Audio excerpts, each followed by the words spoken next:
dulu dari apa yang kita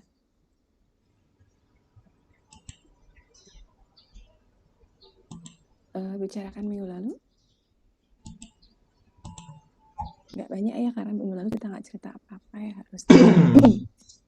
Nah, hari ini pun mungkin saya akan mengecewakan kalian karena saya nggak sempat bikin, sekali lagi saya nggak sempat buat PowerPoint yang lengkap untuk kalian, tapi ayo kita diskusi. Harusnya ini minggu lalu saya berikan pada kalian gitu ya, definisi-definisi ini, tapi ayo kita ulangi bersama supaya kita ada di perahu yang sama. Kita mulai dari awal. Ini hari ini pertemuan harusnya ini ya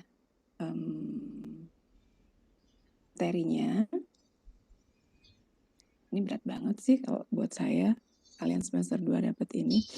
Karena anak semester 5, 6 pun, 4 dan 6 pun baru separuh saya kasih yang ini. Jadi ada diagnostic kit, ada marker itu baru separuh. Tapi nggak apa-apa, kita akan belajar overview dulu. Ya, jadi minggu lalu kita sudah bicara genomik, proteomik, tapi saya nggak jelaskan pada kalian apa sih itu gitu ya. Jadi hari ini yuk kita coba bahas sehingga kalian akan dapat gambaran. Sehingga nanti untuk apa sih marker, apa sih diagnostic kit, kemudian metodenya apa aja, itu nanti kita bisa diskusikan.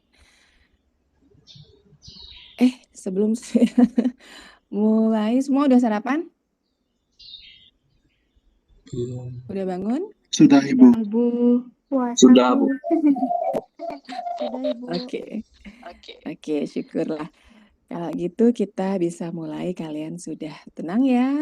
Masih pagi, masih fresh harusnya.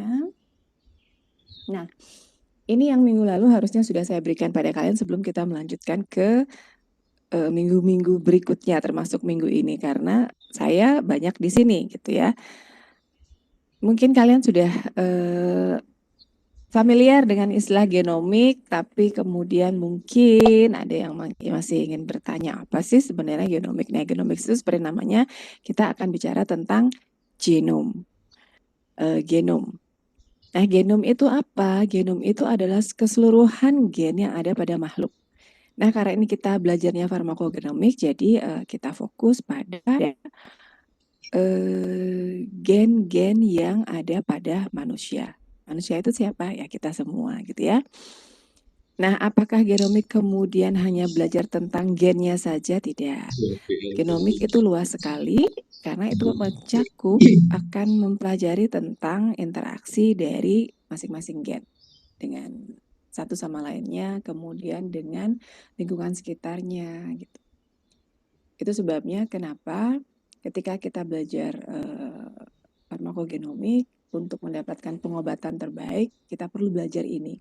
Karena dari sini genomics will talk about hereditary. Jadi genomik itu akan berbicara, silahkan Ayu. Kita akan berbicara tentang apa yang kita terima dari ayah dan ibu kita. Gitu. Dan itu tentu bukan proses yang pendek. Ya, dan dari sini juga saya pribadi banyak belajar bahwa kita harus paham bahwa tidak ada orang yang sama. Bahkan kembar pun tidak punya genom yang sama persis. Setiap orang itu adalah unik. Jadi kalau saya pribadi saya belajar dari sini bahwa kita nggak bisa menjadi seperti orang lain atau memaksa orang lain menjadi seperti kita. Jadi just be yourself. Itu yang intinya sebenarnya yang saya belajar dari sini gitu ya. Di luar scientific-nya, di luar kita bicara DNA, kemudian belajar berbagai metode, tapi intinya justru dari belajar genomik ini saya tahu bahwa tiap orang itu adalah unik. Itu juga yang saya baca dari komentar kalian pada saya. Terima kasih banyak. At least saya tahu 90% dari itu mengatakannya jujur, terima kasih banyak. Tapi tentu kita harus sama-sama tetap belajar. Saya harus adaptasi dengan kalian. Kalian pun tolong beradaptasi dengan saya. Jadi kita sama-sama belajar di sini. Kita semua a learner. Saya pun pembelajar di sini. Saya akan banyak belajar dari kalian, gitu ya. Nah, jadi kembali ke sini, genomics itu berbicara tentang herediter, dan herediter tuh panjang banget. Percaya ataupun tidak, DNA kita membawa rekaman reinkarnasi kita. Saya tahu ada beberapa agama yang tidak mengajarkan reinkarnasi gitu ya. Tetapi kalau mau lihat kenyataannya, ya genomics inilah yang menunjukkan kita pernah reinkarnasi di mana saja, negara mana saja. Karena ini udah ada penelitiannya gitu ya. Penelitiannya real, scientific, dan kita nggak bicara agama di sini. Nanti kalian boleh searching dah di Google gimana genomics itu bisa menunjukkan bahwa a part of us gitu, bagian dari gen kita itu ada yang dari Jerman, ada yang dari Belanda, ada yang dari India gitu, ada yang dari Cina. Dan itu kita harus terima karena semuanya itu ada di dalam diri kita. Itulah pembelajaran untuk menjadi diri kita sendiri. Itu ya. Nah, apa kemudian yang terjadi dengan adanya berbagai banyak varian gitu ya? Walaupun kita sama spesiesnya, kita sama apa sih spesies kita manusia? Ada yang tahu? Masih ingat Homo pendidikan SMA? sapiens sih, Bu. Iya, Homo sapiens. Makasih Julio. Tapi walaupun spesies kita sama, kalian tentu juga sudah belajar di tumbuhan ya. Tumbuhan itu kalian belajar apa sih, ilmu hayati? Tentang tumbuhan itu bahwa di dalam spesies itu akan ada varian atau subspesies. Dan kita, manusia itu bagaimana Tuhan menciptakannya dengan sangat unik, itu beda semua. And what is the impact of the variant? Ini, gitu. Ini yang menyebabkan begitu banyak hal yang harus kita pelajari. Salah satunya farmakogenomik ini untuk mendapatkan pengobatan yang individual. Kalau mau, tetap harus ada pengobatan general, tapi begitu kita bicara pada ini, severity of disease gitu, kita harus sudah mulai bicara personal gitu ya. Ya. Apalagi kemudian kalau kita kaitkan dengan ini, health gain relative to cost gitu.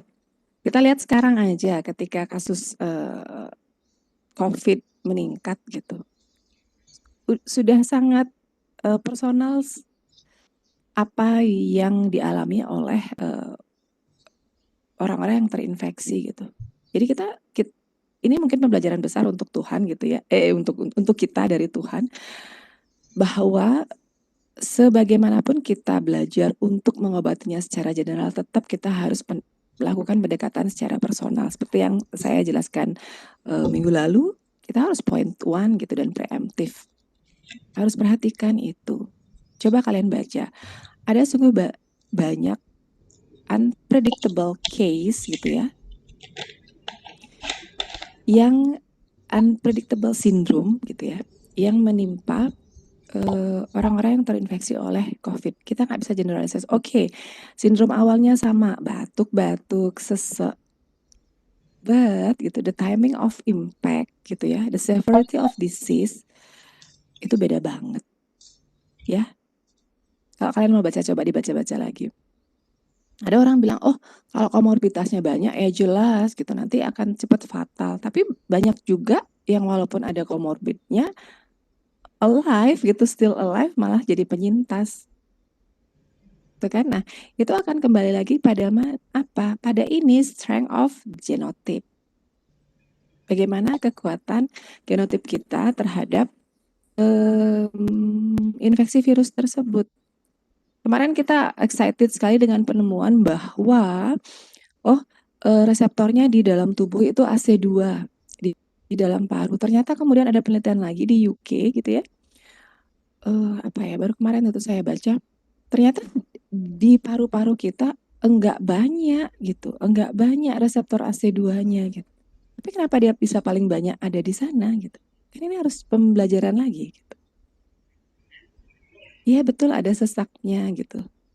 Tapi seberapa C4, seberapa parah sesak tiap orang itu ternyata ya balik lagi ke sini gitu. kekuatan genotipnya untuk bertahan dari sana. Jadi kalau kita semua mau belajar apakah ini musibah atau ini pembelajaran yang baik untuk kita, ya kita harus ambil dua-duanya gitu pandemi ini.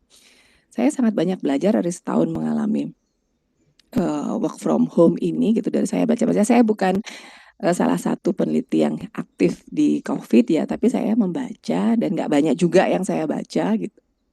Tapi dari sana saya banyak mengambil pelajaran bahwa oh ini pengingatan dari Tuhan gitu, bahwa tiap orang itu harus dihandle dengan unik. Selama ini kita suka sekali untuk menjudge orang lain, kenapa nggak begini, kenapa nggak begitu, gitu ya. Dengan lupa melihat ke dalam diri kita. Kita pun sama uniknya sebenarnya dengan orang lain gitu ya. Bahwa gen yang kita bawa ini adalah kombinasi dari orang tua kita yang nggak ada di orang lain. Walaupun kalian saudara kandung, itu betul kombinasi, tapi berapa persen kombinasinya, seberapa banyak nanti yang akan timbul sebagai fenotip, nggak sama. Ya, kayak saya sama saudara-saudara saya. Saya dengan saudara saya sudah bertiga, saya anak paling kecil gitu. Kakak saya yang nomor 2 itu kulitnya bersih, kuning, rambutnya agak keriting gitu. Saya beda banget, saya hitam gitu, kurus, kemudian rambut saya gelombangnya gede-gede gitu. Jadi orang kalau ngeliat saya berdua, kecuali memperhatikan dengan baik, itu baru tahu kalau kita saudara, miripnya ada di mana gitu. Jadi dari genotip ini, dari pelajaran genomik ini, nanti saya berharap kalian mulai bisa membentuk mindset kalian. Saya juga masih tetap belajar sih, bahwa kita perlu selain melakukan pendekatan secara general gitu ya, perlu melakukan pendekatan ketika itu sudah mulai terjadi resistensi obat gitu, atau misalkan sindromnya sudah tidak sama, kita harus mulai melakukan pendekatan secara genomik dan personal. Kita harus lihat lagi nih, ayahnya, ibunya punya nggak penyakit ini? Kakek, neneknya dari kedua belah pihak ada nggak? Sederhana aja, kalian sudah belajar buta warna. Buta warna itu dibawa di gen mana? Ada yang masih ingat? Di gen mana? Ada yang masih ingat nggak? Di gen X-nya, Bu. Iya, benar. Dimas, terima kasih. Siapa tadi juga yang jawab. Gen X artinya apa? Yang bawa itu kita perempuan, laki bisa juga nggak? Bisa, karena di laki-laki ada X-nya juga gitu. Tapi yang nanti kelihatannya di mana? Lebih banyak di laki-laki. Perempuan itu banyaknya bawa gitu, carrier, dan nggak kelihatan. Kalian waktu masuk ketika diterima di farmasi harus tes buta warna kan ya? Iya, Bu. Iya? Tes buta warna. Iya, Bu. Kenapa? Kenapa harus tes buta warna? Karena nanti di sini kita akan banyak ketemu dengan warna gitu. Sederhana aja, obat aja itu kan ada lingkaran hijau, ada lingkaran biru, ada K-nya yang merah. Nah, kalau kita buta warna, kita bisa salah ambilkan obat untuk pasien. Itu baru yang sederhana, pelayanan publik. Di lab lebih bahaya lagi. Karena ketika kita nyampur-nyampur untuk formulasi ataupun untuk analisis, itu penuh dengan warna, yang warna itu bisa membedakan satu dengan yang lainnya. Ya. Jadi, ya kita belajar banyak sebenarnya dari genom. Ini nggak sekedar saintifik, ya. Nah, kemudian mungkin kalian sudah belajar dari Pak Mar tadi. Saya ingat kalian sampaikan Pak Mar tadi sempat berikan reseptor gitu ya. Nah, reseptor itu secara umum ada semua di manusia gitu. Nah, metabolisme pun terjadi di semua manusia. Tetapi apa yang menyebabkan variasi? Ya genomik ini. Bagaimana seseorang bisa kalau bicara konsumsi makanan misalkan, bagaimana bisa satu orang alergi terhadap udang, satu orang enggak. Dalam satu keluarga pun enggak semuanya alergi udang gitu. Artinya apa? Ya itu lagi, ada variasi genetik dari tiap-tiap orang. Ya, nah kemudian ketika genomik genom itu Jadi sangat bervariasi. Kita minggu lalu udah lihat bahwa gen itu nantinya akan direplikasi, ditranskripsi, kemudian ditranslasi menjadi protein. Artinya apa? Proteomik juga penting gitu ya. Nah, apa sih yang bisa dipelajari dari proteomik? Karena proteomik itu adalah ilmu yang nanti mempelajari proteom gitu ya. Tentu kita harus belajar di hulunya. Kenapa? Karena proteom ini adalah satu set protein yang diproduksi dalam organisme dari apa? Dari susunan DNA. Sekarang saya mau tanya, apakah ini akan kalian bawa sampai kita belajar biokimia, bioteknologi gitu ya. Apakah perbedaannya DNA dan gen? Karena kita kan nggak bicara DNA ya, kita bicaranya genomik gitu. Dan tadi kita sudah belajar bahwa genomik itu adalah cara kita untuk mempelajari gen gitu. Dan kita semua tahu gen itu adalah DNA. Apa sih point of view-nya ketika kita bicara gen dan ketika kita bicara DNA? Bedanya di mana?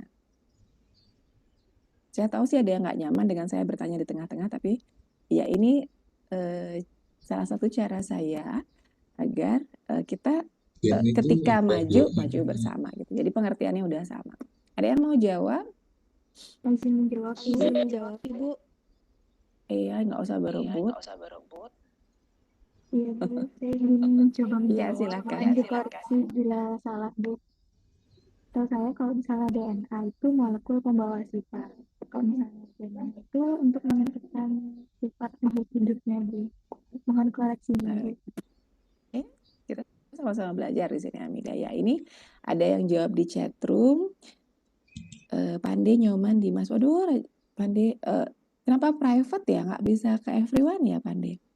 Gen merupakan kumpulan dari DNA. Selain itu DNA lebih spesifik dibandingkan gen, Bu. Oke, nggak apa-apa. Saya tampung dulu ya jawabannya. Supaya nanti kita pengertiannya sama. Oke, Trisna mau jawab. Dewa Ayu Trisna. Ya Ibu, izin menjawab. Mungkin menambahkan sedikit bahwa DNA itu memang benar seperti yang dikatakan teman saya tadi, bahwa DNA itu molekulnya. Jadi dia adalah molekulnya itu deoksiribonukleik acid. Sedangkan gen itu adalah penentu sifatnya yang akan membuat dia akan bervariasi seperti itu. Terima kasih Ibu. Oke, terima kasih. Ada lagi yang lain yang lebih simple? Mohon izin menjawab Ibu. Wih, udah benar sih tadi. Iya, silakan. Setahu saya kalau DNA itu hanya terdiri dari DNA, sedangkan kalau gen itu lebih kompleks Ibu, bisa berisi DNA dan juga RNA. Seperti itu Bu. Terima kasih. Oke, terima kasih. Ada lagi? One more, satu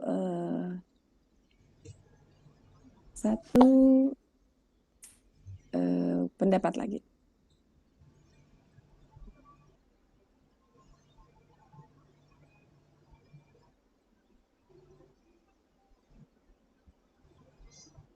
Ada yang mau jawab?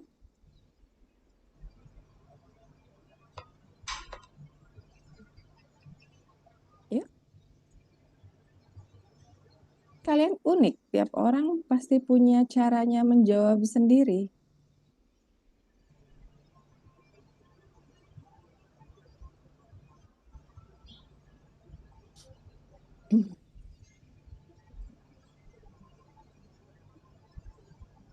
Ya.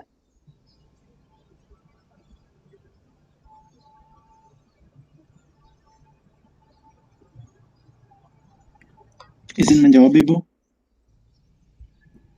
Ya, silakan. Kalau menurut saya pribadi, perbedaan antara DNA dan apa tadi itu? Perbedaan DNA dan saya lupa Gen. mendadak. Kamu Gen, iya. ngomong. Iya.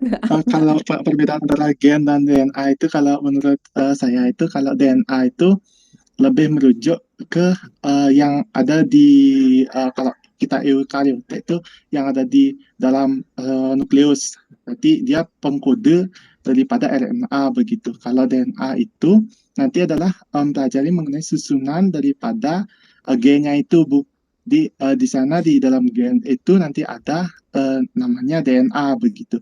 DNA itu nanti disusun dari gugus deoksiribosa gitu dengan gugus fosfat dan gugus basanya begitu. Nanti gugus DNA inilah yang nanti kita pelajari menjadi susunan-susunan dari DNA atau gen ataupun nanti dicakup menjadi genomik begitu, Ibu. Oke, terima kasih. Oke.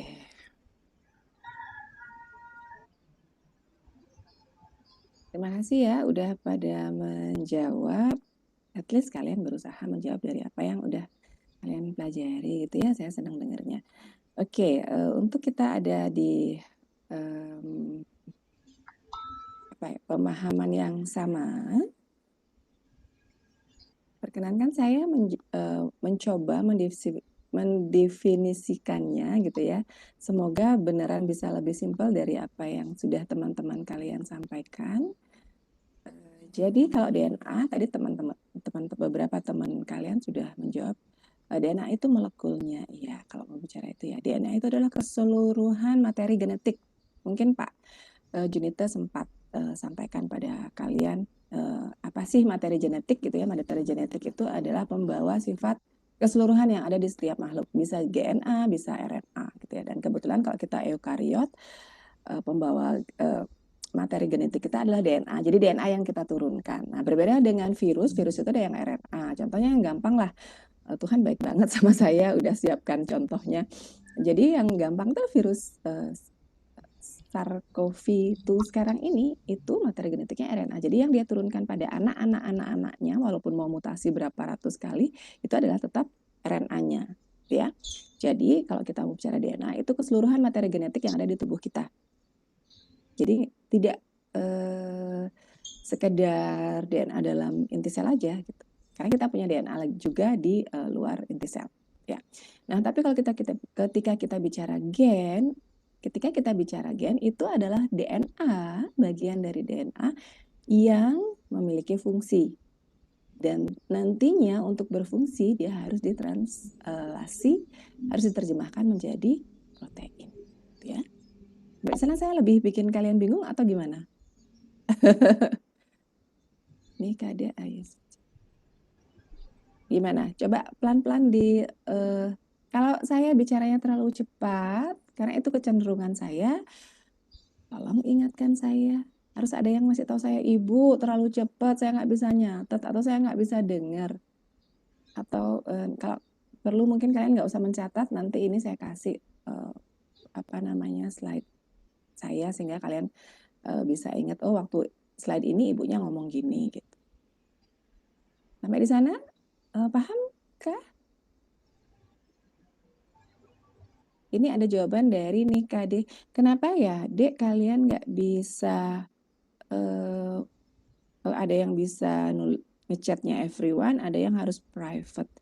Nggak apa-apa, bikin di everyone aja sehingga semua temannya bisa baca ya. Ini ada jawaban dari Kade Ayus. Iya sebentar itu sebentar biasanya ya. nggak bisa. Enggak Bu, tadi soalnya misalnya di laptop itu biasanya kadang nggak bisa buat everyone. Kalau di HP itu biasanya bisa gitu Bu. Jadi emang kadang chatnya bisa untuk chat pribadi aja, kadang bisa untuk semuanya. Tergantung juga Bu settingannya Dek. Ya, settingannya coba dilihat. Dipilih di ininya. Coba iya, nanti Bu. di Kadang ada pilihannya, kadang juga ulang tidak ada. Ya, coba di setting lagi. Nanti kalau nggak bisa lapor sama Usdi ya. Ini ada siapa ya? Nikade Ayu Suci Novira Anggriani. Dalam gen ada DNA yang berfungsi mengontrol pembentukan protein sekaligus pewarisan sifat. Sedangkan dalam gen ada DNA. Sedangkan DNA adalah molekul yang berisi aneka informasi berupa intrian pita. Oke. Jadi saya mungkin mudah-mudahan saya nggak salah memahami kalian. Iya, nggak apa-apa. Jadi sama-sama yuk kita belajar untuk menyusun kalimat yang tidak menyebabkan ambiguitas sehingga semua orang punya pemahaman yang sama. Seperti ini, saya paham sih maksudmu bahwa dalam gen ada DNA. Gen itu sendiri DNA gitu deh. Kalau kalian bikinnya seperti ini, seolah-olah gen itu lebih besar daripada DNA gitu. Ya, jadi saya ulangi, DNA itu adalah materi genetik yang diturunkan dari orang tua pada anaknya. Sebenarnya seperti itu. Ya, boleh kalian bilang itu molekul, ya boleh terserah. Tapi itu adalah materi genetik. Jadi keseluruhannya gitu. Nah, kalau gen itu adalah DNA yang memiliki fungsi tertentu dan akan diterjemahkan sebagai protein. Kenapa kita katakan seperti itu? Karena kalau kalian mau belajar whole human genome gitu ya, keseluruhan genom manusia,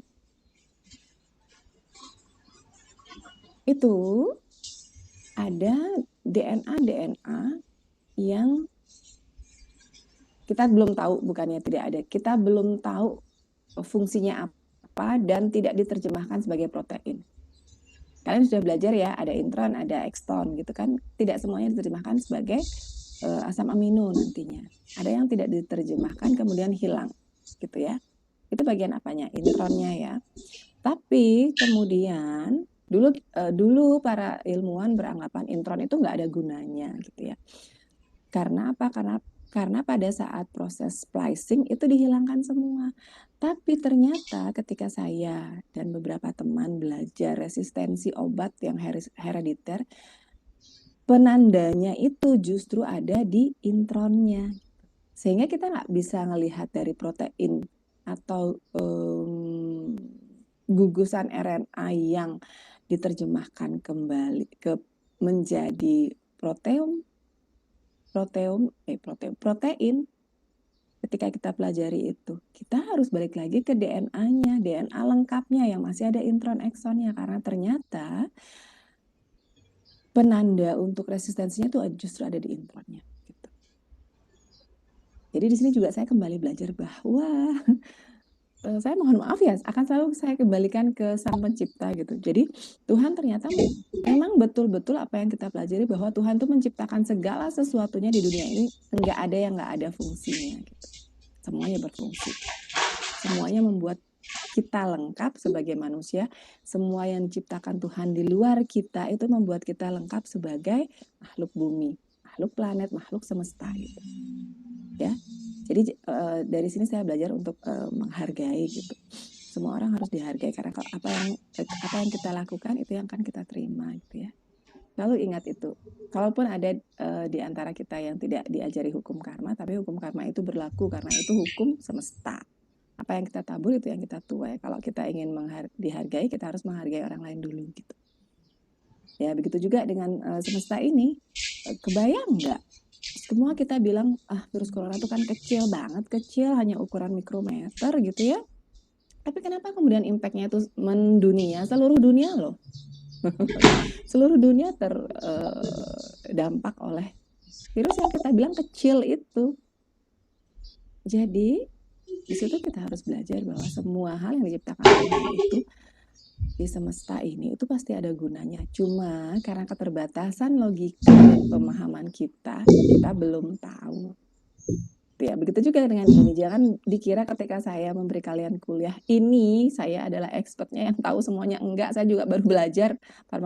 Farmakogenomik ini termasuk ilmu yang relatif lah baru, yang masih banyak perkembangannya, dan saya baru-baru juga belajar gitu. Jadi jangan berharap saya tahu semuanya kemudian semua pertanyaan kalian bisa saya jawab gitu ya. Oke ya. Sebentar, saya harus nge-charge laptop saya. Sampai di sana ada pertanyaan dulu tentang genomik. Jadi kita sudah ketika kita ngomongnya genomik, nah karena itu kata dengan gen, artinya kita akan bicara tentang nanti gen-gen gitu ya, atau sequence DNA yang punya fungsi. Salah satunya ini sekarang ini gitu ya, yang kita nanti pertimbangkan untuk memilih pengobatan. Ya. Udah ya, sampai sana cukup paham kan ya? Mudah-mudahan paham dan saya nggak buat kalian lebih Ibu bingung. mohon izin bertanya, Bu. Iya, mudah-mudahan saya bisa jawab ya. Jangan susah-susah kalau nanya. Iya, Bu. Iya, Jadi kan yuk. sebelumnya dijelaskan oleh Prof. Junita juga sama Pak Mar tadi itu ada ya. splicing intron, Bu. Karena intron ini dianggap tidak memiliki fungsi, hanya Nggak sebagai perlu. iklan yang lewat saja. Begitu, Bu. Tadi Ibu menjelaskan bahwa intron ini kalau tidak salah berperan dalam resistensi, begitu nggak, Bu? Sebagian, ada beberapa intron yang ternyata sebagai penanda itu gitu. Jadi apa nggih, Bu, yang terjadi apabila intron ini semuanya itu di splicing, Bu?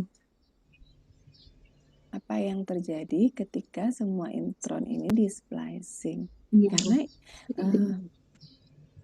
oke, saya I cannot get your question ya, tapi saya coba jawab pertanyaannya. Semoga-moga ini membantu. Bentar ya, saya tanya yang punya ilmu dulu. Oke, begini.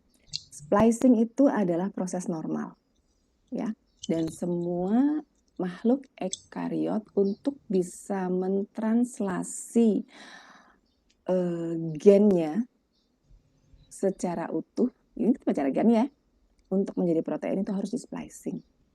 Jadi ketika di splicing, ya semua intron hilang.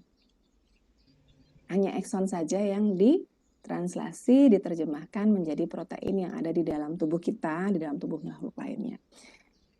Nah, ketika resistensi itu adanya di marker penanda terjadinya resistensi itu ada di intron.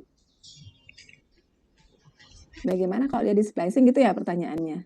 Ya hilang, intronnya akan hilang pasti. Tapi kalau kita ingin pelajari, ini kan kita ngomong antara kita mempelajarinya gitu ya, dengan nanti dari pembelajaran ini apa yang bisa kita lakukan gitu. Nah, ketika kita tahu mutasinya itu, biasanya resistensi itu terjadi karena mutasi ya. Secara umum ini saya belum bicara personal, karena kalau bicara personal akan panjang ceritanya. Secara umum,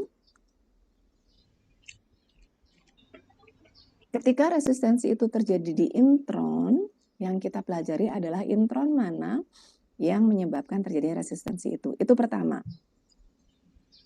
Ya.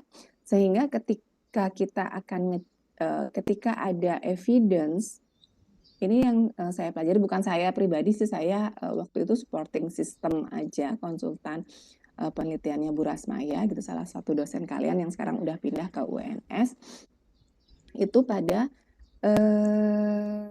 pasien leukemia anak gitu. Banyak yang pada saat itu evidence-nya, karena kita belajarnya dari hilir ya, banyak yang evidence-nya waktu itu pasien anak-anak itu resisten terhadap dexamethasone. Padahal itu adalah salah satu regimen utama dalam pengobatan mereka. Kebayang ya, leukemia. Obat utamanya salah satunya adalah dexamethasone. Kemudian mereka resisten. Apa yang terjadi akhirnya? Leukemianya menjadi berkembang sangat cepat. Cancer.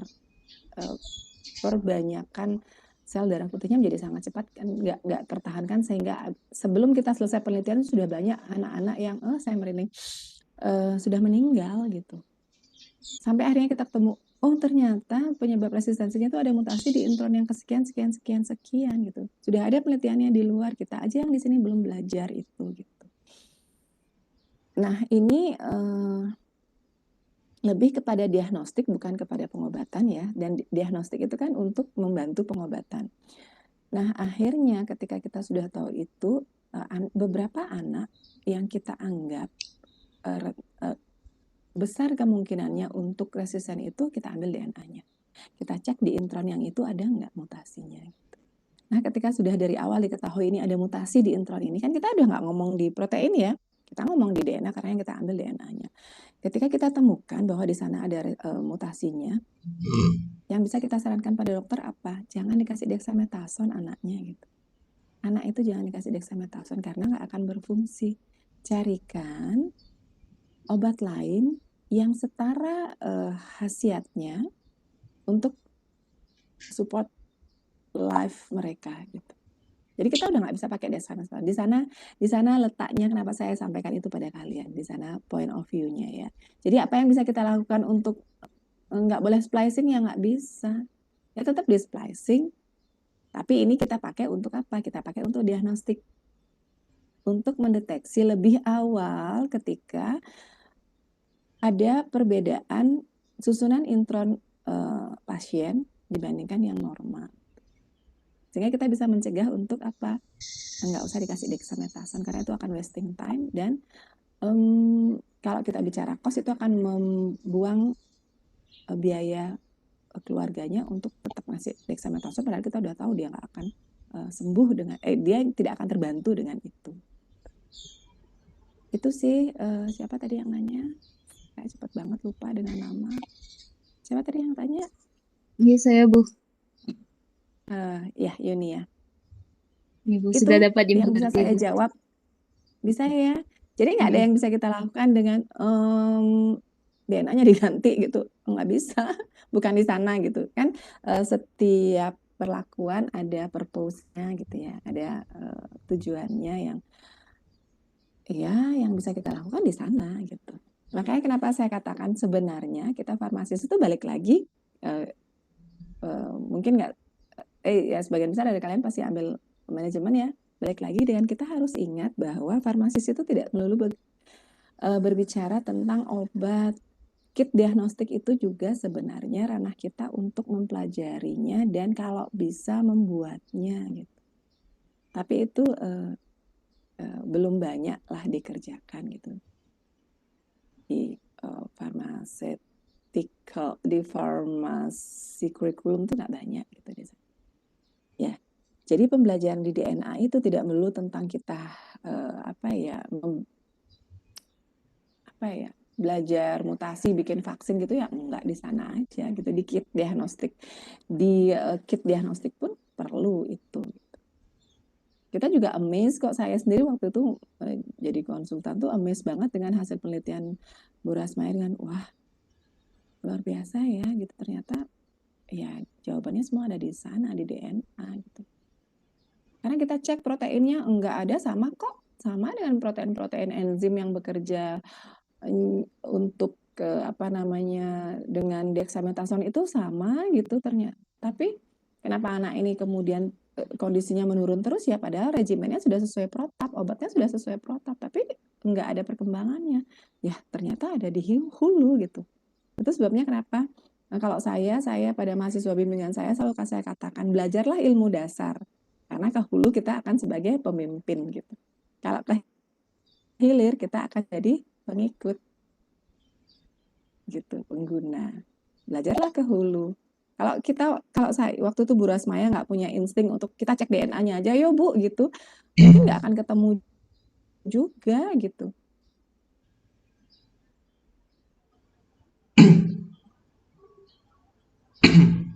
Ya orang waktunya gitu kan ya. Harus saya terangkan hari ini. Ya udah lewat, udah kamu tanyain gitu. Udah nggak ada surprise-nya, saya di belakang jadinya. Oke. Terima kasih Bu. Enggak, terima kasih. Nggak ada yang kebetulan. Berarti kalian emang ya kalian udah cerdas-cerdas.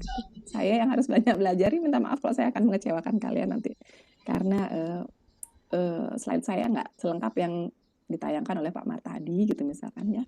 Saya banyak ngomongnya, saya minta maaf. Oke.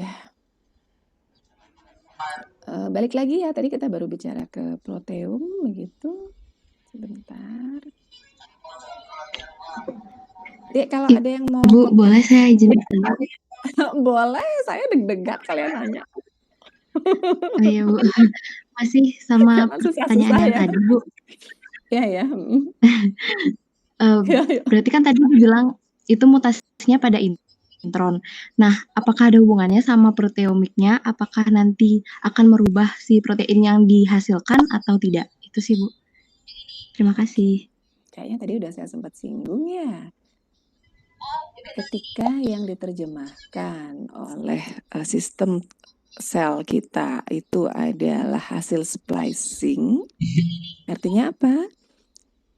Artinya intron yang termutasi itu nggak keikut diterjemahkan jadi protein.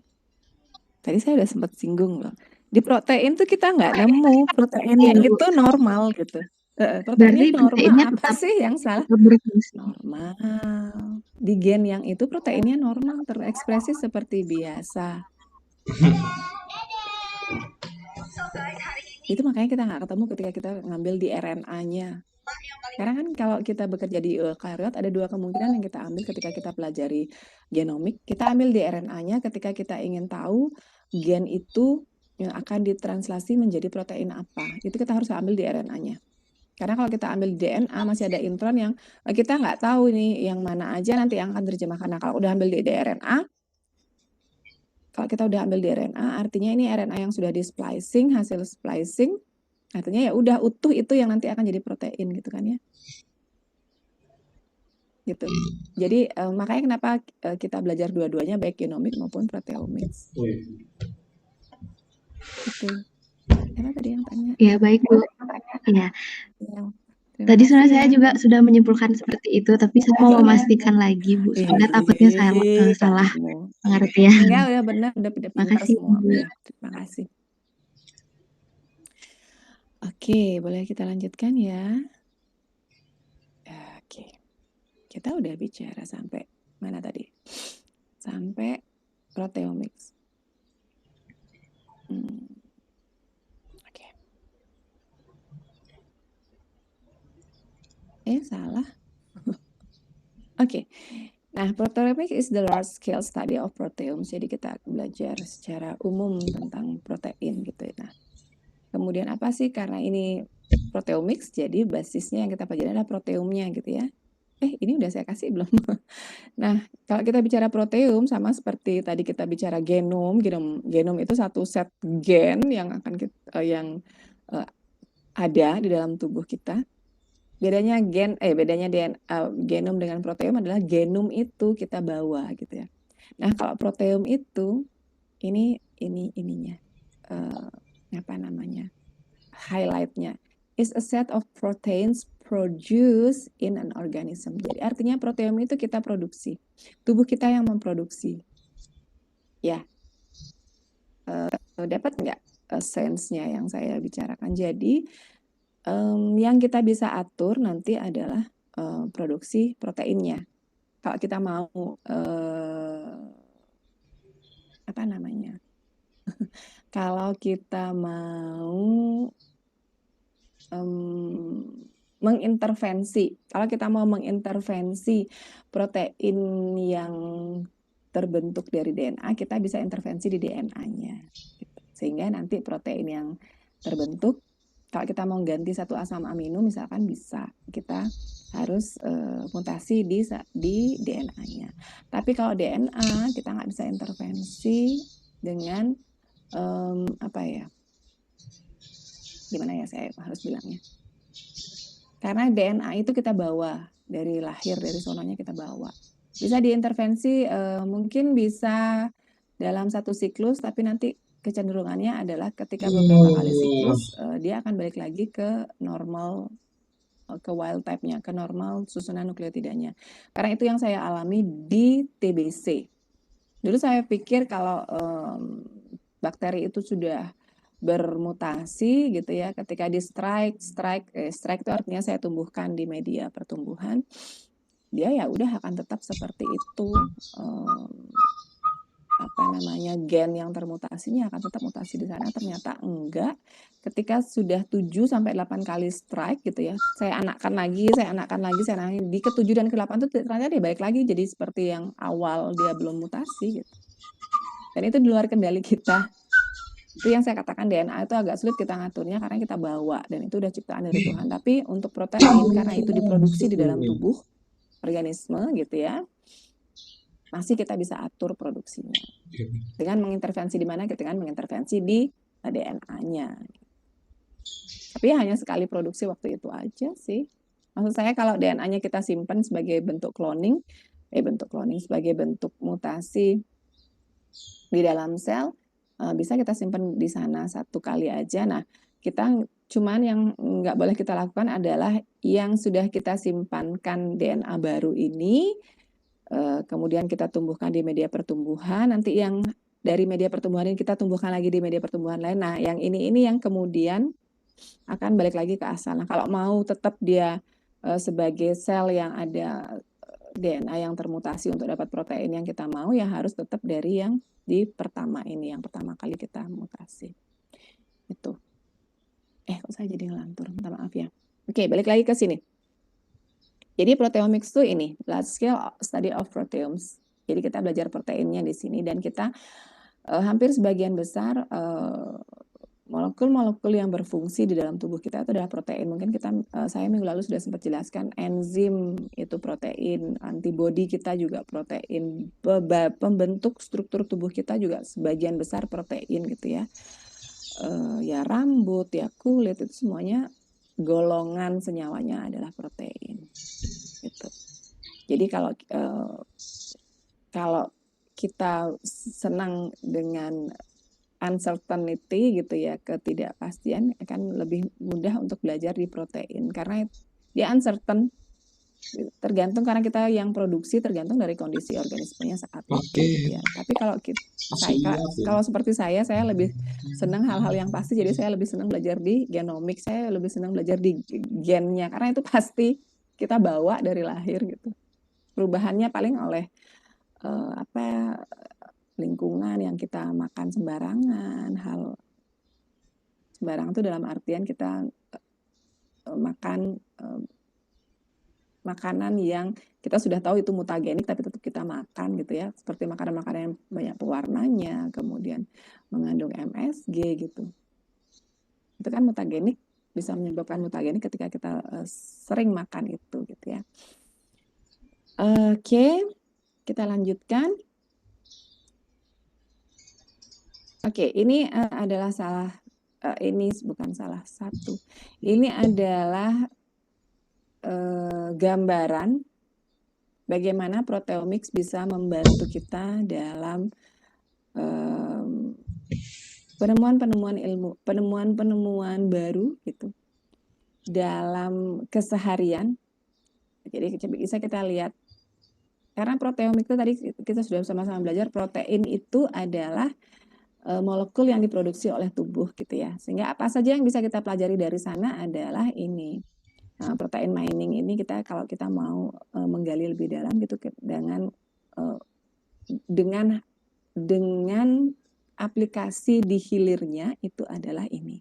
Bisa untuk drug discovery target. Ini yang banyak dilakukan oleh farmasis gitu ya. Kemudian untuk identifikasi atau validasi bisa gitu ya. Karena sekuensnya akan dapat kita baca bersama. Kemudian bisa juga kita lakukan untuk profiling. Nah, profiling ini biasanya akan dekat sekali dengan genomik, karena dengan profiling kita akan dapat mempelajari makhluk atau organisme. Ini biasanya banyak kita pakai ketika kita penentuan organisme. Ini banyak dipakai di medical microbiology gitu ya. Kemudian untuk kita pelajari transduksi sinyalnya. Transduksi sinyal itu artinya nanti ketika dia sudah jadi protein gitu, dia bisa terekspresi bisa dibawa keluar sel, itu bagaimana caranya gitu. Itu yang kita sebut dengan sinyal transduksi gitu ya. Kemudian kita bisa pelajarinya disease mechanism, juga kita bisa pelajari dari profil ekspresi proteinnya. Seperti yang tadi saya ceritakan, kita maunya belajar mekanisme penyakitnya itu, kita pelajari proteinnya, kita tentukan obatnya benar atau enggak, ternyata enggak cocok, nah baru kita akan lari ke DNA gitu ya. Kalau kita belajarnya, kita menelitinya dari hilir gitu ya. Kemudian apalagi yang bisa terjadi di proteomics yang kita pelajari adalah adanya ini post translational modification gitu. Ketika sudah menjadi protein, akan ada beberapa modifikasi sehingga protein ini bisa melakukan fungsinya. Yang paling lazim adalah glikosilasi ini. Enzim, kemudian antibody, kemudian ada yang kita sebut dengan MHC gitu ya, di dalam sistem imun itu umumnya mengalami glikosilasi. Kenapa? Karena mereka harus dikirim ke luar sel. Jadi nanti kalian akan belajar, saya nggak tahu sih belajar di mana, nanti kalian akan belajar bahwa protein-protein yang kita hasilkan di dalam tubuh itu ada yang berfungsi internal, ada yang harus berfungsi eksternal ketika dia harus bekerja untuk sel-sel lainnya, seperti antibodi itu diproduksi di dalam sel, tapi kan harus dikeluarkan. Karena apa? Karena dia bekerja untuk keseluruhan sistem tubuh kita. Nah, itu biasanya yang banyak adalah glikosilasi prosesnya. Kenapa? Karena membran sel kita adalah membran sel yang bilayer. Masih ingat ya? Kalian udah dapat biosel kan ya?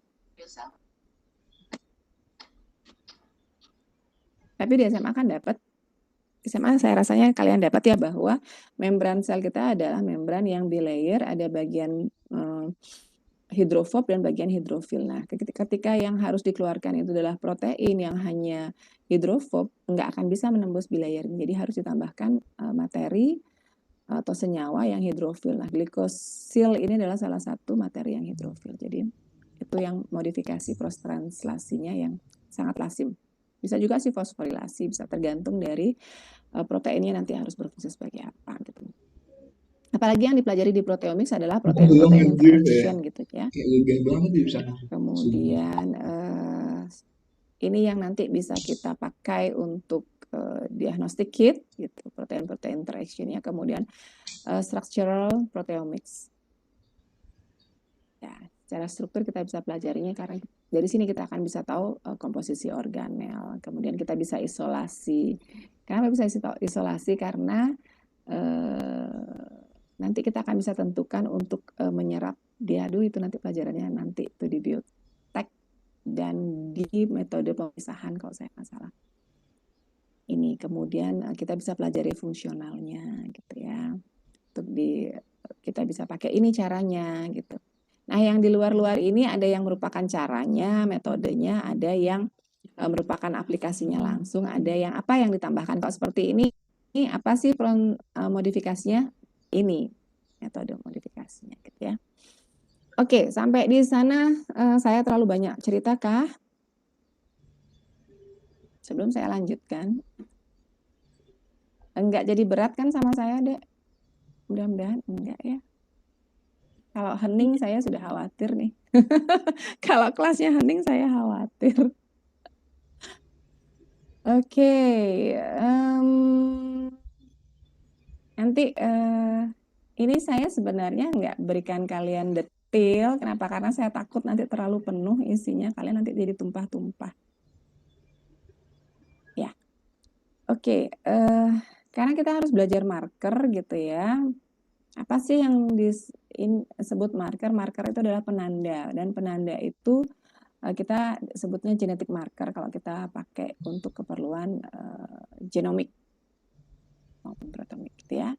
Nah, fungsi basicnya apa sih ini? Digunakan untuk mempelajari hubungan antara penyakit herediter dengan penyebab genetiknya itu sendiri. Jadi ketika kita tahu, oh ini penyakit ini menurun nih seperti buta warna. Bagaimana kita tahu bahwa itu terlinknya itu dengan gen X? Ya karena kita belajar di sini. Ya, karena kita belajar di gennya. Jadi penyebabnya oh tahu. Kemudian Down syndrome gitu. Kemudian ada cukup banyak penyakit-penyakit sistem imun yang berkaitan dengan genetik. Alergi pun genetically gitu. Dan nggak sama ininya penyebabnya pada gen yang mana, pada kromosom yang mana gitu ya. Marker ini membantu kita untuk menemukan dan gen yang terlibat di dalam satu penyakit. Dan kita bisa pakai untuk mengidentifikasi penyakitnya. Genetic markers have also been used to measure the genomic response to selection in livestock. Gitu ya. Jadi genetic markers ini juga bisa digunakan untuk mengukur bagaimana sih respons tiap orang itu. Kalau kita ngomong livestock tuh ya yang ketika ada di microbiology. Ya. Kemudian kita bisa mengidentifikasi ini nggak sekedar di different species of fishes gitu ya. Jadi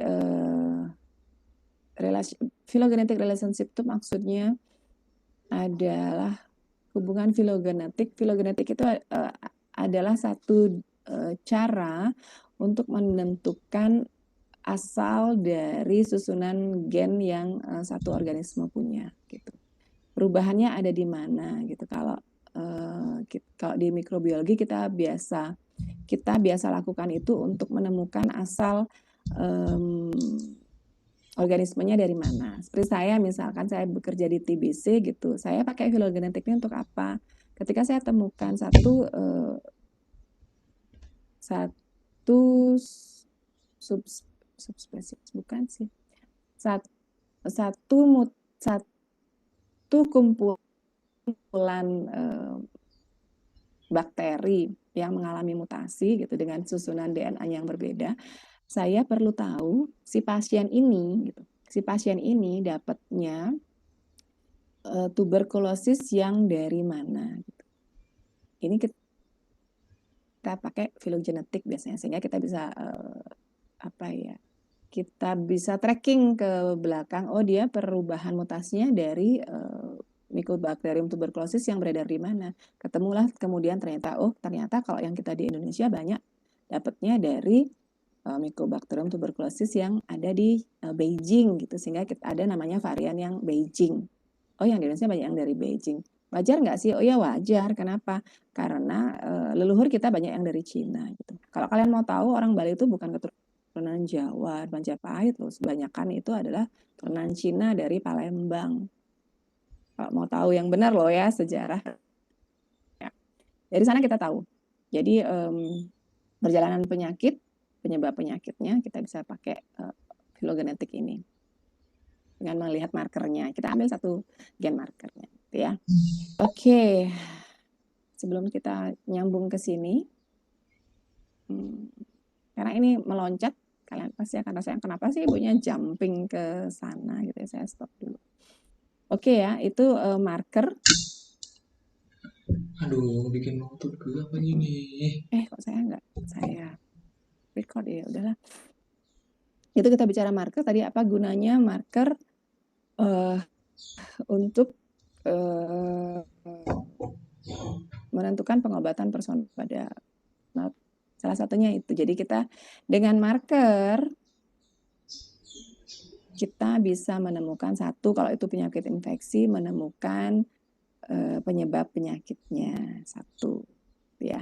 Karena dari marker itu kalau bicara genetik marker kita biasanya pakai marker DNA.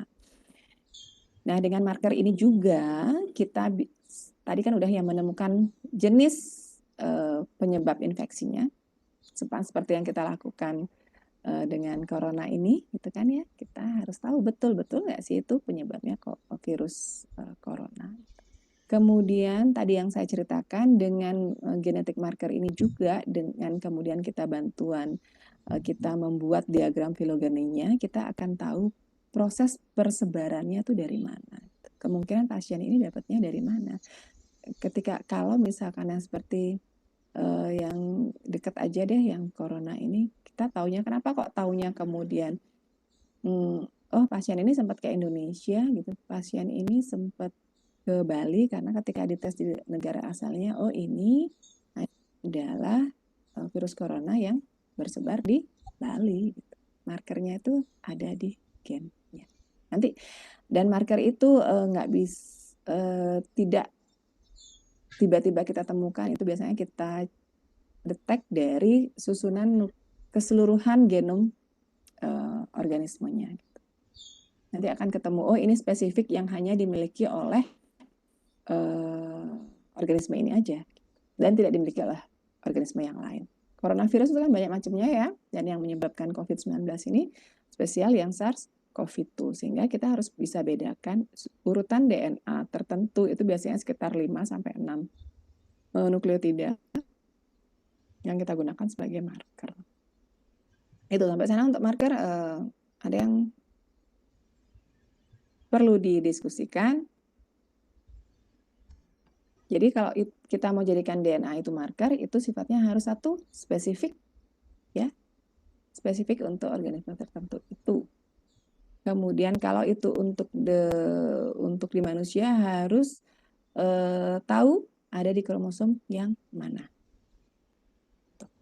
Ya, kita deteknya nanti gampang. Sampai di sana ada yang ingin ditanyakan dulu?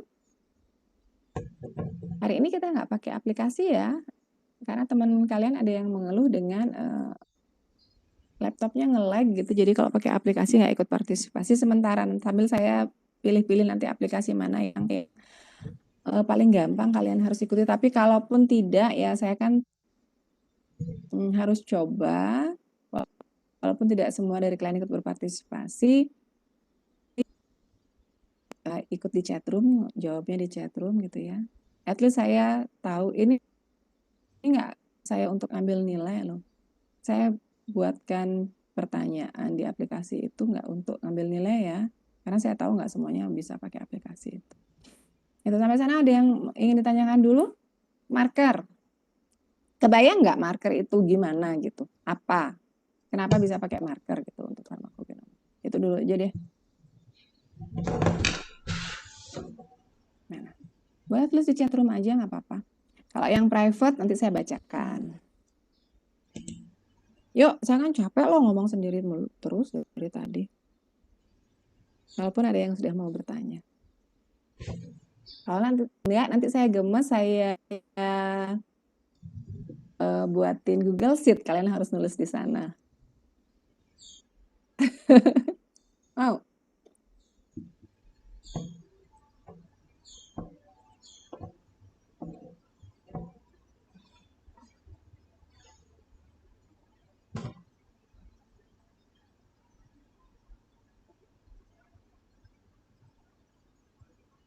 Ada?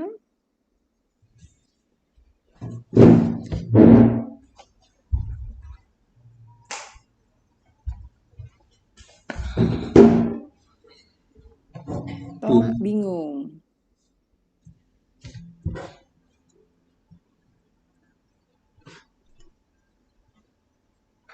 Boleh? Bentar. Oke, markernya itu, ini ada yang tanya, siapa sih? Oh, Dewa Julio Angga Purnama. Iya, saya juga bingung jelasinnya gimana ke kalian, karena kalian belum tahu sekuens gitu. Oke, sebentar ya, saya baca yang Angga dulu ya. Saya manggilnya apa sih? Julio Angga Purnama. Izin bertanya, apakah markernya itu berupa urutan basa DNA khusus? Iya. Kalau jawabannya itu iya. Urutan nukleurnya khusus. Urutan nukleurnya tidaknya harus khusus karena dia harus spesifik mengenali organisme.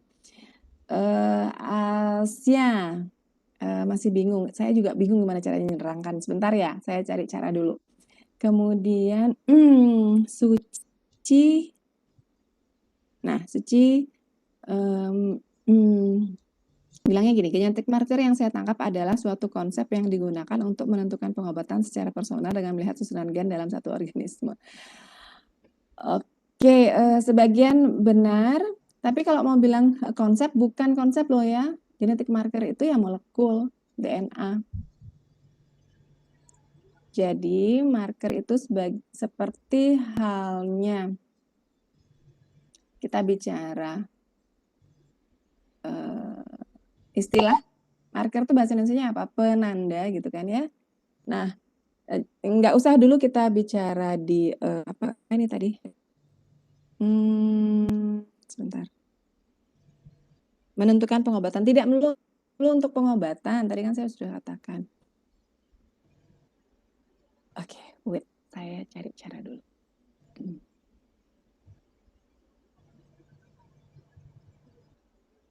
Karena basicnya harus benar. Oke. Sebentar ya.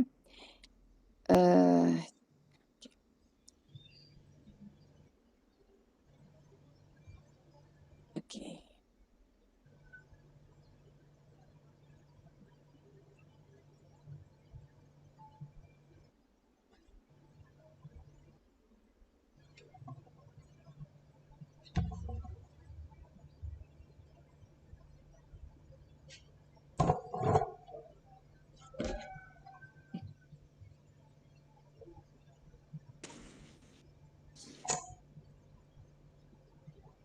Karena ini kita harus marker itu sesuatu yang ada di dalam DNA kita. Karena kita ini bicara genetik marker ya, marker-marker yang lain ada. Kalian udah belajar farmakognosi? Udah belajar KLT? Udah belum? Karena saya harus cari analogi yang enak nih. Udah belajar KLT belum? KLT itu apa ya? Kromatografi lapis tipis. Udah belajar? Belum. Belum. Ini udah susahnya. Oke, wait ya. Kalian udah belajar apa ya?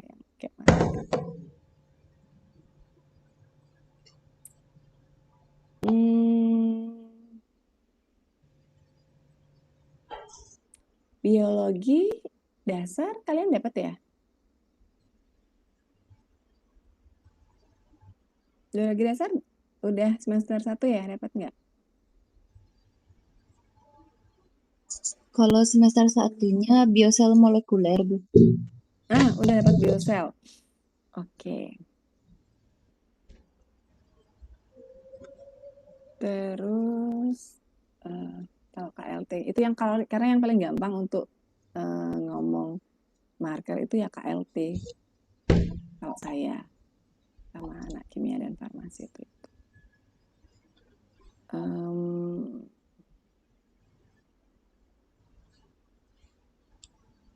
Sebentar. Kalian udah belajar.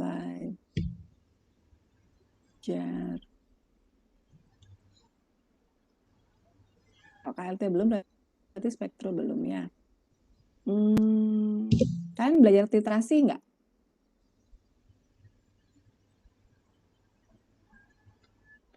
Kalau di kuliah belum, Bu. Terus Tapi kalau dulu di waktu mana udah? udah SMA. Oh, kalau SMA kan nggak semuanya kalian satu SMA. Iya kan? Kalau kamu udah, temanmu yang lain belum tentu. Oke, gini aja deh. Ibu. Iya. Oh ya, Ibu lanjut dulu deh, nanti saya. Nggak apa-apa, Trisna. Iya. Gimana? Kan saya harus dengar dulu deh. Ya, Ibu, saya izin menyampaikan sesuatu, mungkin bisa membuka diskusi juga, karena ini terkait mungkin marker, atau tolong diluruskan jika saya salah. Berarti kan marker itu adalah penanda yang mungkin bisa berupa intron untuk marker resistensi seperti yang Ibu katakan, dan DNA juga bisa dijadikan marker dengan karakteristik yang itu juga DNA sudah loh. Ibu sudah sebutkan tadi. Saya potong ya. Iya, gimana Ibu? Saya potong ya. Intron itu juga DNA loh. Ya, bagian dari DNA. Ya, oke, yuk. Ya, intron dan ekson. Baik, Intron Ibu. itu adalah DNA. Ya udah. Iya. Yuk. Dan jadi dalam implementasinya yang saya lihat sekarang untuk tes antigen untuk COVID itu SARS-CoV-2. Nah, ini kan ada tes PCR. Pada para saintifis itu menaruh, yang pernah saya baca seperti itu, Bu. Para saintifis itu menaruh, tenaga medis itu menaruh penanda yang pasti ada di RNA SARS-CoV ini. Nah, ketika gen kita dites dan ternyata match dengan marker tersebut, artinya kita positif corona seperti itu. Nah, yang saya baca seperti itu. Nah, tapi ketika ditemukan varian baru, setelah virus tersebut termutasi, ternyata tidak terdeteksi oleh tes PCR tersebut. Beberapa tenaga medis juga berkata bahwa bagian dari RNA SARS-CoV yang awalnya dijadikan sebagai marker oleh PCR itu yang termutasi sehingga PCR tidak bisa mendeteksi lagi. Apakah itu juga salah satu konsep dari marker atau bagaimana, Bu? Jadinya markernya itu sudah termutasi, jadi virusnya tidak match lagi dengan tes yang ada seperti itu, Ibu. Apakah Iya, itu dah yang mau saya termasuk jelasin. Itu implementasi kan marker? aplikasinya. Iya, itu dah yang mau saya jelasin. Tapi kan itu aplikasi ya. Karena saya juga ngerjakan sih, gitu. Tapi untuk TBC. Cuman saya harus kasih kalian basic gitu kan. Marker itu apa? Kalau mau bilang sederhana ya, betul tadi Trisna katakan itu. Iya, dia harus spesifik. Itu kan sifatnya. Cuman saya harus jelas. Saya yang susah menjelaskannya adalah bagaimana sih sampai ketemu marker itu gitu. Sebentar, marker adalah, ini ada yang jawab ya Angga. Oke. Penanda dalam suatu genom. Penanda tersebut meratukan satu tanda khusus yang spesifik. Iya benar. Contoh tanda pada suatu daerah tertentu. Iya benar. Cuman kan kita jadinya ngomongin gini. Ini penanda ini harus spesifik dan mengenali daerah tertentu. Udah titik. Tapi untuk sebagian teman kalian itu nggak akan cukup gitu penjelasan seperti itu. Ya nggak sih? Kan saya mulai dari awal. Ketika kita bicara genetik marker, kita akan bicara kembali ke genom tadi. Karena dia berupa DNA. Gitu ya. Saya pun desain kita sebut pelacak DNA namanya, karena itu kita memang melacak DNA sebagai penanda, sebagai bukan marker ya, sebagai pelacak, beda lagi ya. Itu salah satu caranya untuk menemukan penanda di dalam genom gitu. Cuman saya susah untuk jelasan basicnya. Tadi yang Trisna katakan tuh benar. Kenapa kemudian orang-orang ragu pakai vaksin? Karena udah banyak mutasi, karena vaksin yang diproduksi sekarang itu buatnya berdasarkan genom virus yang di awal tersebar gitu. Nah, sementara marker spesifiknya itu pada daerah spesifik yang itu untuk mengidentifikasi bahwa itu SARS-CoV-2 yang sedang beredar waktu itu, justru itu yang sudah berubah. Jadi markernya udah nggak kepakai yang itu lagi, harus buat marker baru lagi gitu. Itu yang tadi Trisna bilang. Kalau saya ngeranginnya gitu, kalian ngerti nggak? Jadi marker itu penanda urutan DNA yang spesifik untuk kalau itu organisme, untuk mengenali organisme. Satu. Tapi kalau kita untuk deteksi penyakit herediter, yaitu harus urutan spesifik yang hanya dimiliki oleh orang yang punya penyakit itu gitu. Dan itu biasanya pada gen tertentu dan kromosom tertentu kalau kita ngomong manusia gitu.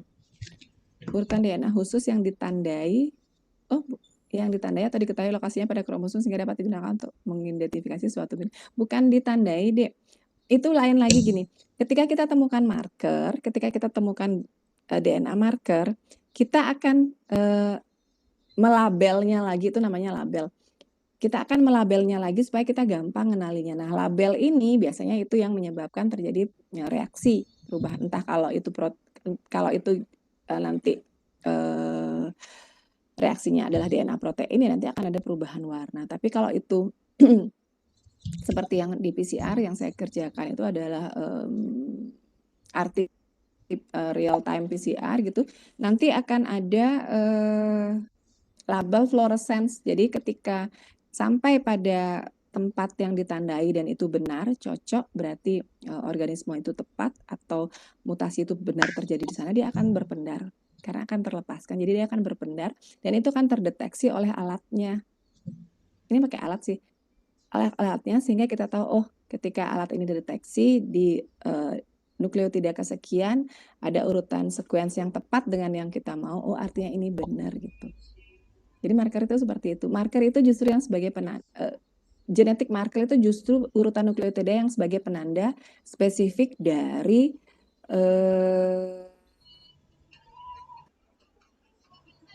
satu organisme.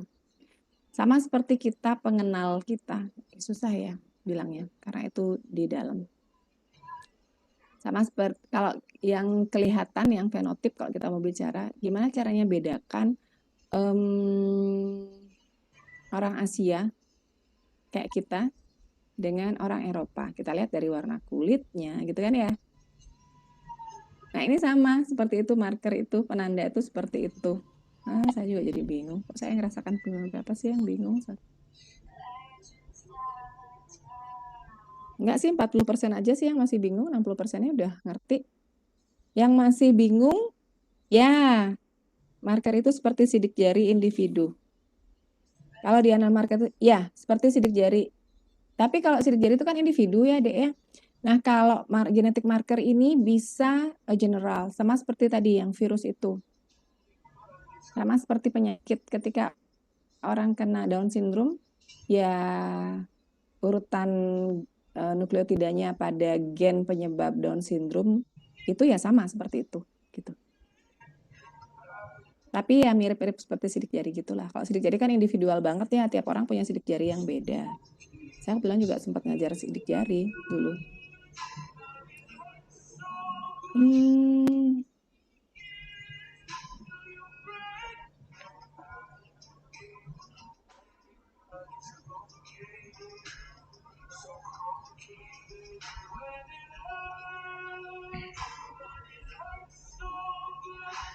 Oke. Udah berkurang kok yang nggak ngerti. Oke, yang nggak ngerti nggak apa-apa. Ada yang mau bertanya, ada yang mau menjelaskan pada saya bingungnya di mana? Yang udah ngerti udah kebayang ya. Jadi genetic marker itu adalah urutan nukleotida yang spesifik untuk dikenali dalam suatu organisme. Entah itu untuk kalau dia itu infeksi penyebab penyakit, dia harus menentukan organisme itu. Kalau penyakit pada tubuh manusia ya sama, dia harus menentukan, hanya spesifik untuk menentukan penyakit tersebut saja. Gitu. Itu namanya marker. Makanya sifatnya harus merupakan urutan DNA yang spesifik. Bisa general, biasanya sih general, karena kita mau identifikasi organisme gitu. Karena kalau enggak, ya seperti sekarang ini ketika coronavirus ini sudah sangat banyak mutasinya, kita harus bikin banyak marker untuk masing-masing kejadian mutasi yang ada gitu. Itu ya. Nah, apa yang sering kita pakai metodenya untuk menggunakan marker itu, salah satunya adalah PCR. Kan udah tahu tadi ya, Trisna udah bilang ada PCR. Kita lakukan itu juga untuk corona. Ini saya lanjutin lagi dikit ya, nanti minggu depan nggak sempat kayaknya kita mau baca aplikasi Having Fun sekarang ya.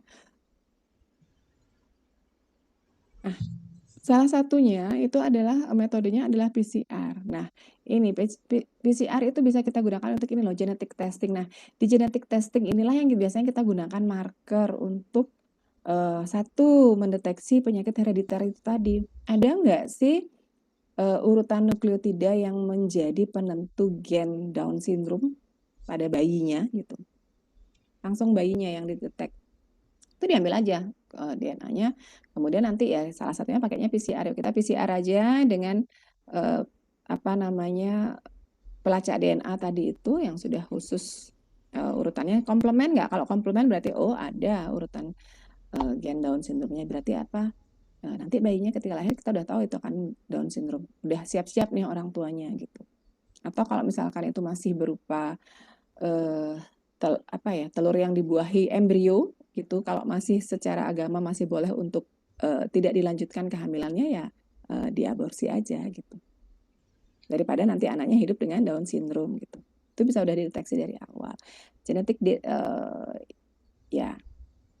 Dan genetic testing itu ada macam-macam seperti ini, genetic disease mutation, Kemudian seperti yang tadi kita bicara di intron itu, kemudian genetic carriers, apakah dia pembawa kayak yang buta warna itu, berarti dari awal udah tahu, oh buta warna gitu. Berarti nanti anaknya udah tahu, nggak usah di sekolahin di farmasi gitu, sederhananya gitu ya.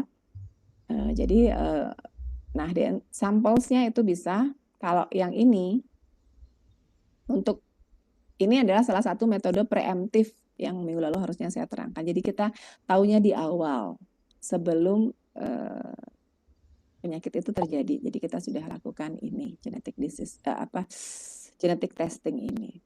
Kita sebutnya itu prenatal testing. Kita ngambilnya dari mana? Dari amniocentesis. Amniocentesis itu apa? Air ketuban ibunya. Di situ kan ada di amniocentesis itu ada DNA, nyampur DNA ibu dan DNA bayinya. Kalau enggak ya biasanya kita ambil fetal cell-nya, tapi jarang, susah banget kan ngambil di embrio tuh. Ngeri. Atau kita ambil di saluran darah ibu, karena kan pada saat hamil ibu dan anak itu jadi satu saluran makanannya, saluran darahnya gitu. Jadi pasti ada yang terbawa di bloodstream, tapi itu juga susah. Yang paling gampang tuh ya di sini, di amniocentesis ini. Ini udah jam 9, yang 10 menit kita pakai brainstorm, karena ini kan ini saya bersambung ya, satu pertemuan dengan pertemuan berikutnya bersambung, jadi nggak apa-apa nanti kita balik lagi ke awal, nggak apa-apa gitu. Yang penting kalian ngerti, at least kalian tahu bahwa untuk penentuan pengobatan genetic marker itu penting untuk di awal ataupun ketika kejadian, sehingga kita tahu ketika sudah terjadi kita jadi tahu penyebabnya gitu. Metodenya salah satunya yang paling gampang tuh ya PCR tadi. Apa sih PCR? Tahu nggak? Polymerase chain reaction itu apa? Ada yang udah tahu?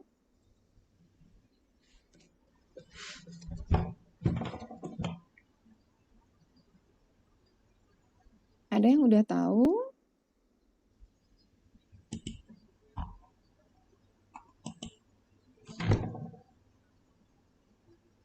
Oh sepi ya?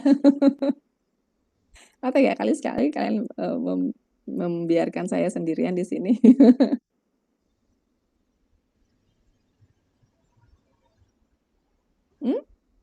Yuk, ada yang ingin didiskusikan dulu sambil absorb gitu, apa ya gitu, ibunya nerangin apa sih tadi kok saya nggak mudeng. Tanyain aja, mudah-mudahan saya bisa jawabnya gitu.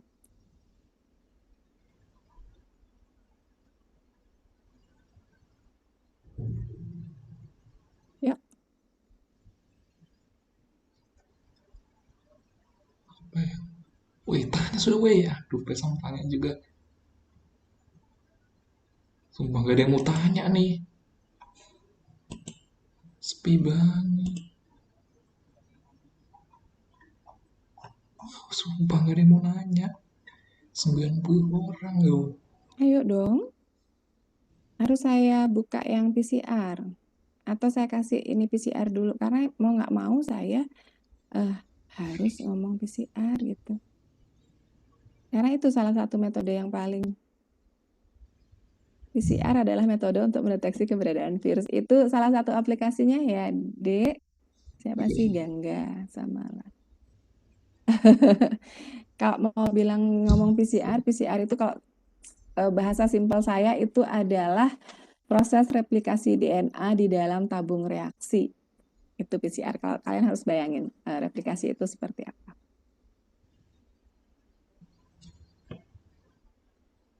Itulah PCR gitu. Kalian udah tahu replikasi untuk apa? Untuk memperbanyak DNA. Nah, apa namanya? Kalau kita, itu kan di dalam tubuh kita prosesnya, kalau kita lakukan di dalam tabung reaksi, ya itu namanya PCR gitu. Simpelnya itu. Makanya itu saya katakan saya agak sulit ya cari analogi. Gimana caranya cari analogi supaya kalian gampang ngebayangin PCR. Kalian udah sering banget sih dengernya kan gitu ya. Sering banget denger PCR. Nanti kalau mau pergi-pergi harus swab PCR dulu gitu. Ya apa sih yang terjadi di sana? Ya itu replikasi di dalam tabung reaksi. Ada yang mau bertanya? Karena saya nggak akan tambahin deh. Ini rasanya cukup. Saya takut kalian nanti terlalu banyak yang dipelajari, nanti nggak ingat. Terus nggak kepake. Ada yang mau tanyakan? Yang mau tanyakan nggak? Bertanya, Bu. Iya, mudah-mudahan saya bisa jawab. Saya tanya, tadi kan Ibu sempat mengatakan bahwa PCR itu bisa dikatakan bahwa proses replikasi di dalam tabung reaksi. Kalau setahu saya, replikasi di dalam tubuh itu kan namanya DNA polimerase. Kemudian jika itu terjadi di tabung reaksi, bagaimana dengan DNA polimerasenya itu ya, Bu? Ya ditambahin. Kalau mau bilang simple, ditambahin di tabung reaksinya. Oh, berarti makanya ada namanya. Memang ada zatnya gitu ya, Bu? Saya tanya lagi ya, boleh. DNA polimerase itu apa? Enzim kan ya? Dan hampir semua makhluk hidup pasti punya DNA polimerase. Sepanjang materi genetiknya adalah DNA. Karena mereka semua harus replikasi kan, memperbanyak dirinya itu adalah sifat natural yang dikasih Tuhan pada kita. Berkembang biak itu adalah salah satu hak asasi makhluk kan gitu. Dan wajib untuk mempertahankan spesiesnya. Jadi ya ditambahkan gitu. Makanya itu tadi saya katakan, aduh agak susah gimana ya, karena belum dapet apa mau nggak saya. Oke, gini deh. Sebentar ya. Saya kasih deh sedikit dulu gambaran. Karena itu metodenya emang yang lazim itu adalah PCR. Kemudian kita bisa pakai ELISA sih, namanya ELISA. ELISA ini juga saya susah karena itu dasarnya adalah interaksi antigen antibody. Agak susah juga saya jelaskannya ke adik-adik ini. Bentar ya, yang PCR aja deh, yang karena itu yang sering kalian dengar ya. Saya kasih lihat dulu deh gimana sih PCR itu kok bisa saya bilangnya sederhana itu gitu ya. Oke. Wait ya, sabar ya. Pahala kau.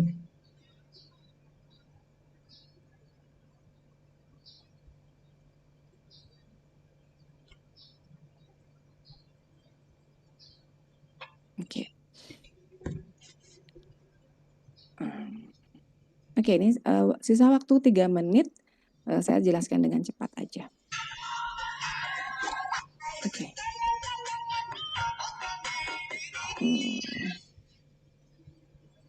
Oke, kita slideshow. Nah, salah.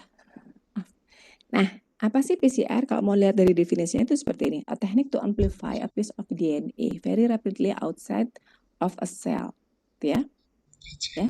Jadi kalau kita bicara definisinya adalah PCR ini metode atau teknik yang untuk mengamplifikasi potongan DNA ataupun keseluruhan DNA bisa dengan lebih cepat di luar sel. Nah, di luar sel ini yang tadi saya katakan kita lakukan di tabung reaksi. Apa yang terjadi seperti ini? Ya. Jadi apa yang terjadi di sini di tabung reaksi ini adalah semua perangkat yang dibutuhkan untuk replikasi itu dimasukkan ke dalam sini. Yang pasti harus ada DNA kan gitu. Ya, apa yang terjadi ketika PCR dilakukan adalah ini. Ini keseluruhan DNA. Kemudian yang akan di PCR itu segmen ini, segmen of interest yang merah. Sama seperti kalau mendeteksi virus DNA, kayak virus corona gitu ya. Dari keseluruhan genom virusnya itu DNA spesifiknya ada sebagian kecil seperti ini aja. Nah, ini yang harus ditemukan selama proses PCR. Caranya gimana? Nanti akan ada primer namanya yang untuk hanya mendeteksi di daerah sini aja gitu. Nah, itulah yang perlu urutan DNA spesifik, karena DNA hanya berkomplement dengan urusan yang spesifik. Gitu kan ya? Kalian udah tahu kan ya DNA waktu SMA udah belajar bahwa dia berkomplement. Nah, kemampuan DNA berkomplement dengan spesifik inilah yang kita pakai untuk melakukan identifikasi dengan menggunakan marker itu ya. Hanya marker-markernya spesifik yang dapat berkomplement dengan DNA yang menjadi sampel gitu. Jadi kalau markernya cocok, seperti ini misalkan, dia markernya nempel di sini, oh berarti ya benar. Ini beneran virus corona yang itu, bukan yang lainnya gitu. Dan apa yang terjadi kemudian ketika PCR adalah, kalau itu tujuannya untuk mengamplifikasi adalah, ini ada sekian banyak sekuens DNA yang ini, yang merah kecil ini, nanti terbentuk selama siklus PCR. Itu ada kurang lebih bisa 33 juta kopi dalam 25 siklus. Inilah yang nanti akan terdeteksi oleh pendeteksinya. Gitu. Ya. Mudah-mudahan kebayang sampai sana. Ini slide saya terakhir. Sebentar, ini siapa? Trisna. Polymerase chain reaction adalah metode untuk mengetahui ada tidaknya suatu materi genetik bakteri prosesnya dengan sehingga hasilnya. Enggak, itu salah satu aja. Jadi jangan kalian berpikir bahwa PCR itu hanya metode untuk mengetahui tidaknya materi genetik. Tidak, itu sebagian kecil dari fungsi PCR. Jadi PCR itu adalah metode untuk mengamplifikasi DNA, potongan DNA ataupun keseluruhan DNA. Itu aja yang kalian pegang. Nanti gunanya untuk apa ya? Salah satunya untuk itu, deteksi, identifikasi organisme. Bisa juga orang mengamplifikasi kita untuk di cloning. Kita perlu amplifikasi satu bagian gen untuk kita pelajari, nanti kita cloning di tempat lain. Itu aplikasinya PCR. Tapi PCR sendiri itu adalah metode untuk memperbanyak sekuens DNA. Sehingga dapat dideteksi dengan baik nantinya. Tuh, sampai sana paham ya? Ini udah lewat 1 menit. The last slide of mine is this. Ya. Ini pesan dari guru jiwa saya. The humble spare space in their hearts to share. Kalau kita terjemahkan secara bebas artinya apa? Orang yang rendah hati adalah orang yang menyediakan ruang di dalam hatinya untuk berbagi. Jadi terima kasih sudah mau berbagi dengan saya hari ini. Terima kasih sudah merendahkan hati kalian untuk mendengarkan saya, walaupun saya bukan expertnya gitu ya. At least saya pun juga banyak belajar dari adik-adik semua di sini. Terima kasih banyak. Dan pesan saya juga seperti pesan guru saya, tetaplah menjadi rendah hati supaya kita bisa belajar dari semesta. Selamat pagi semuanya. Mohon maaf karena waktunya sudah selesai. Kita nggak bisa lanjutkan diskusinya. Simpan pertanyaannya untuk minggu depan. Kita ketemu minggu depan lagi. Saya minta maaf kalau ada yang tidak berkenan ya. Sampai ketemu minggu depan. I love you. Selamat pagi, Bu. Terima Terima kasih, kasih Bu. banyak, Bu. Terima kasih, Bu. Terima kasih, Bu. Terima kasih, Bu.